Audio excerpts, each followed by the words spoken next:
La monnaie d'échange des dons spirituels, c'est la foi. Il n'y a pas de don qui peut emmener quelqu'un à devenir riche. On ne peut pas acheter le don de Dieu. On ne peut pas le vendre. Mon frère, ici Dieu t'a pas fait la grâce de la richesse. Il ne veut pas que tu sois au niveau. Avant qu'on aille plus loin, lisons d'abord dans 1 Corinthiens 12, les dons spirituels que Dieu a donnés aux enfants de Dieu.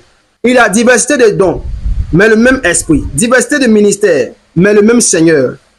Diversité d'opérations, mais le même Dieu qui opère tout en tous. Or, à chacun la manifestation de l'esprit est donnée pour l'utilité commune. En effet, à l'un est donné par l'esprit une parole de sagesse. À une autre personne, une parole de connaissance, selon le même esprit. À un autre, la foi, par le même esprit. À un autre, le don de guérison, par le même esprit. À un autre, le don d'opérer des miracles, par le même esprit. À un autre, la prophétie. À un autre, le discernement des esprits. À un autre, la diversité des langues. À un autre, l'interprétation des langues. Un seul et même esprit opère toutes ces choses, les distribuant à chacun en particulier comme il veut. Vous avez entendu le don de prospérité ici.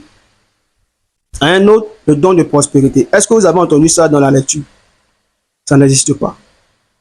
Et même si ça existait, pour recevoir le don spirituel là, pour être impacté par ce don spirituel là, le seul point de contact, c'est la foi. Ce qui peut t'emmener à profiter d'un don spirituel, c'est la foi. Pour manifester ce don là, il faut avoir la foi pour manifester ce don là. Et pour profiter de ces dons, il faut également la foi. C'est pourquoi la Bible dit, celui qui croira, c'est celui-là qui pourra dire à la montagne, ôte-toi de là et jette-toi dans la mer. Donc, c'est la foi qui emmène le ciel à bouger. Pour être agréable à Dieu, c'est notre foi que Dieu regarde. Dieu ne regarde pas nos capacités à donner. D'ailleurs, il est écrit dans Samuel que Dieu ne prend pas plaisir au sacrifice, mais il prend plaisir, n'est-ce pas, à l'obéissance. L'obéissance vaut mieux que les sacrifices. Donc, si Dieu veut te bénir, il ne va pas te bénir par rapport à ce que tu es capable de lui donner, mais il va te bénir par rapport à la foi que tu manifestes. C'est ta foi qui réjouit le cœur du Seigneur. Dans Hébreux 11, verset 6, il est écrit, « Or, sans la foi, il est impossible d'être agréable à Dieu. » Donc, la monnaie d'échange des dons spirituels, c'est la foi. Si le magicien croyait en Jésus et qu'il demandait à Pierre, comment faire pour croire en Jésus, pour accepter Jésus et devenir chrétien?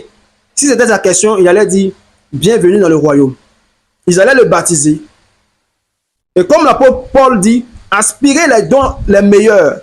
Et je vais vous montrer les voies les plus excellentes pour les obtenir.